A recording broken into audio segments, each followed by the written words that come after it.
Nestled quietly between the hills of central Pennsylvania is Paul Dotterer Sons Dairy Farm. Paul and Jean Dotterer began farming here in 1951 with 15 cows and 150 acres.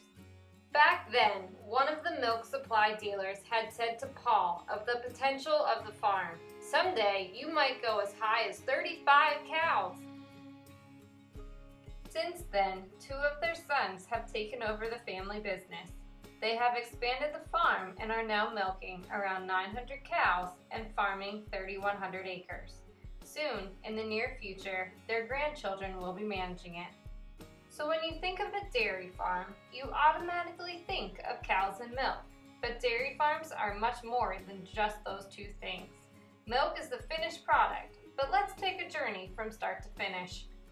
Cows eat a lot. Just 1 cow eats an average of 90 pounds of food every day. That's a lot of food. Farms need a lot of land to grow nutritious feed for them. Here at Paul Dotterer Sons, we grow 4 main crops: alfalfa, corn, soybeans, and wheat. Large equipment is needed to plant and harvest each crop. In the spring, things are busy around here as we start planting.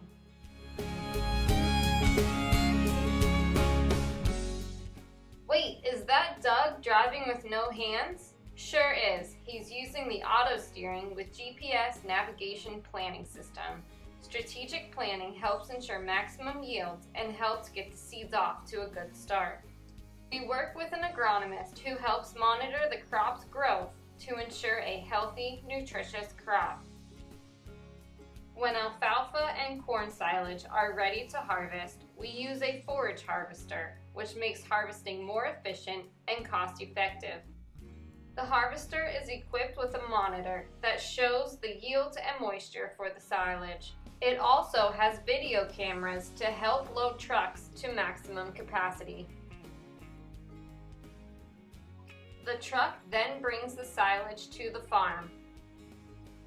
The truck then is unloaded and the silage is pushed and tightly packed into a trench for storage.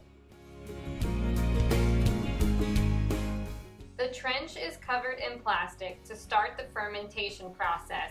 This helps the cows digest the food easier. Wheat is harvested by a combine. The grain is trucked from the field and taken to a local mill where it is made into pretzels. The stalk of the wheat is then baled into small bales so it can be used for bedding, which makes for comfortable beds for our young stock. Soybeans and shelled corn are also harvested by a combine. The grains are stored on the farm in silos so it can be fed later to our cows throughout the year. We meet with the nutritionist who formulates rations to meet the unique needs of a cow's lactation cycle. Once a day, the cows are fed. Just like making a cake, there are several different ingredients that need to be blended together with a mixer. We do the same when making our cows' recipes.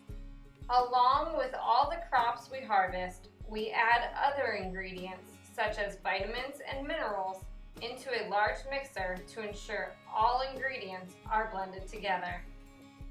This might sound simple, but feed must be mixed correctly to ensure that their diet is consistent in every bite.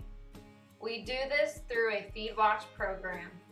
Touchscreen monitors are installed in the tractors that we use to feed. The monitor transmits data to the herdsman's computer so we can monitor how much the cows eat, feed costs, and ingredient usage. It also ensures each barn receives the correct recipe and the correct amount. In addition to eating 90 pounds of food a day, cows also drink 50 gallons of water a day, which is about a bathtub full. Clean, fresh water is readily available 24 hours a day. Cows produce a lot of milk if they are happy and healthy. We ensure their happiness with comfort. They are housed in freestall barns, which means they are free to choose whatever bed they want and do whatever they want. We bed our cows with clean, recycled sand, which prohibits bacteria growth and makes for a comfy bed. When the cows leave their barn to get milked, the barn is cleaned. We clean the barn 3 times a day by flushing recycled water down through the barn.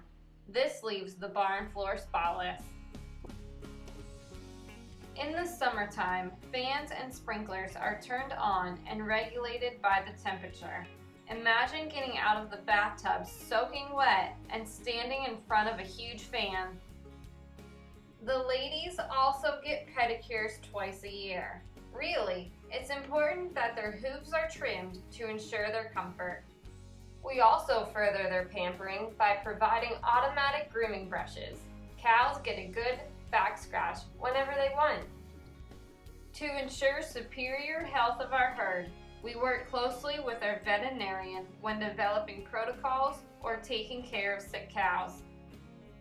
Our cows also wear Fitbit pedometers on their legs that tell us via computer how many steps they take in a day. This helps us monitor their health and allows us to catch sick cows early.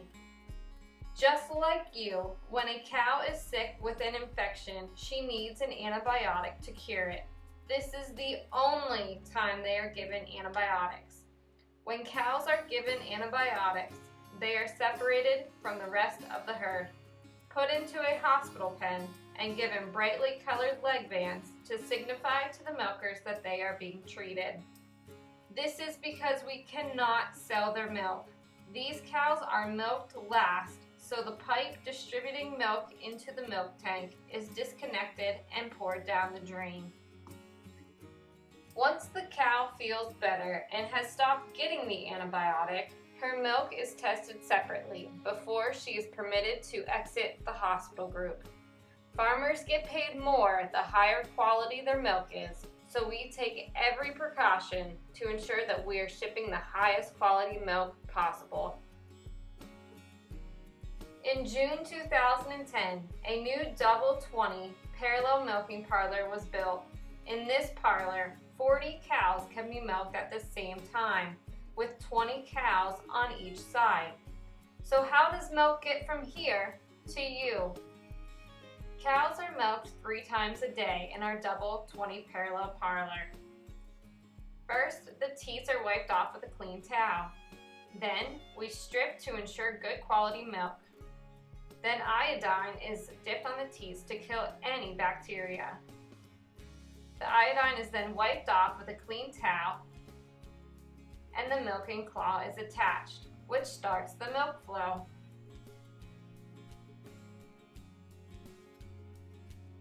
Our touch point screens, they tell us who the cow is and how much milk they are giving. Just seconds after the cow is milked, the milk goes through these filters, which will then filter the milk for any organic matter. After the filters, it goes through our plate cooler, which then chills the milk down to 34 degrees. Once the milk is chilled to 34 degrees, it is directly loaded onto our insulated tanker trailers, tested for antibiotics, and then transported to the milk plant. At the milk plant, the milk is tested 8 more times for antibiotics. It also gets pasteurized, which means the milk is heated up to 160 degrees for 15 seconds. Pasteurization is the process of heating milk up and then quickly cooling it down to eliminate certain bacteria.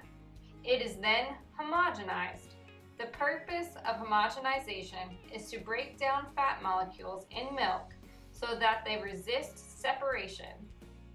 The milk that you get at the store is homogenized, meaning the fat does not separate from the milk and goes to the top, like raw milk.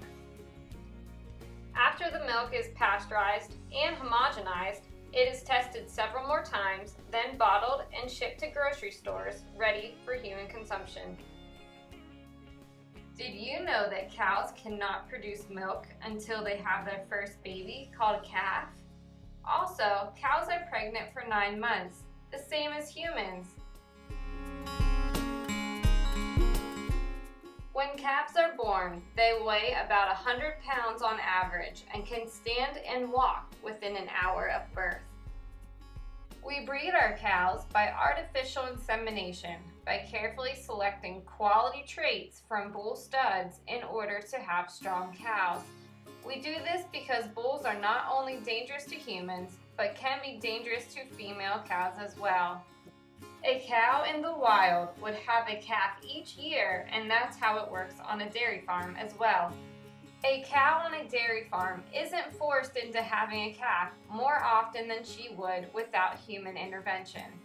We use an ultrasound machine to monitor and ensure a healthy pregnancy. Again, just like humans do. This is a calf at 42 days. When they are 7 months pregnant, they go on maternity leave in order to prepare for the arrival of their calf. We call this the dry cow period. During their maternity leave, they are not milked and relaxed and do nothing until they go into labor. Male calves or bulls that are born are sold a week or two after birth. When female calves are born, special care is taken to ensure their immune health and start them off on the right hoof, as they are the future of our herd. They also receive an ear tag to help us identify them, as well as a USDA tag that has a computer chip embedded inside so that the animal can always be located. They are given vaccinations and high-quality colostrum that has been tested beforehand. The calf is then transported to the calf barn, which is much like a nursery, where she gets high-quality care day and night. Calves are put into individual pens so they can be carefully watched and fed by a bottle. After a few days, the calf moves into a group pen where she will learn to socialize with other calves. Here, the calves are fed by an automatic milk feeder. This system monitors how much milk each calf should be given by the computer chip in her ear. Our calf feeder then goes through reports to make sure everyone is drinking the correct amounts. Although cattle are docile in nature, they can be aggressive with their herd mates. For this reason, all dairy farms dehorn their calves due to safety reasons for both humans and other animals. We do this by applying a paste when their horns are just nubs, which discontinues the growth of the horn. This process does not hurt the calf. As heifers grow, they graduate through several pens depending on their age and growth. Top-notch care is consistently provided by us through each stage of their life to ensure that they have a successful future once they enter the milking herd, about 2 years after they're born. Remember the amount of feed cows consume? About 90 pounds? Well, what goes in must come out. Along with producing milk, cows also produce a lot of manure. The manure in the barn travels to a lagoon where it is then separated into solids and liquids. Most of the liquid is recycled and used for flush water. Some of the liquid and all solids are spread back onto the fields in order to provide nutrients back into the soil. Manure is not a waste product. It is very valuable as it replaces chemical fertilizer. The soil in each field and the manure in each lagoon is tested to determine how much nutrients the soil needs in every field. The amount of manure is then properly applied. Dairy farmers understand the importance of protecting natural resources. Caring for our land, air, and water is a responsibility we share with the local community. Here at Paul Dotterer Sons, we no-till, meaning we do not plow our fields. No-till planting helps reduce soil erosion, increases organic matter, and overall keeps the soil healthy. We also plant cover crops. We try to have something growing after we harvest the fields, so something is always covering the soil all year round. Other unique things here at Paul Dotterer Sons includes our very own sawmill, which our grandfather, Paul Dotterer, built and is still functional today. We also have an Allis-Chalmers museum that showcases Paul's massive assortment of Allis-Chalmers tractors. We repurposed our old rotary milking parlor into the museum. Currently, he has amassed a collection of 60 Allis-Chalmers tractors, of which 18 have totally been restored. We hope you have learned a lot about cows and farming through this video. We hope that if you ever have any questions about dairy farming, you ask a dairy farmer, the people that live this life every day. And just remember, from the milk in your glass to the cheese on your pizza, where it all came from, right here at your local family dairy farm.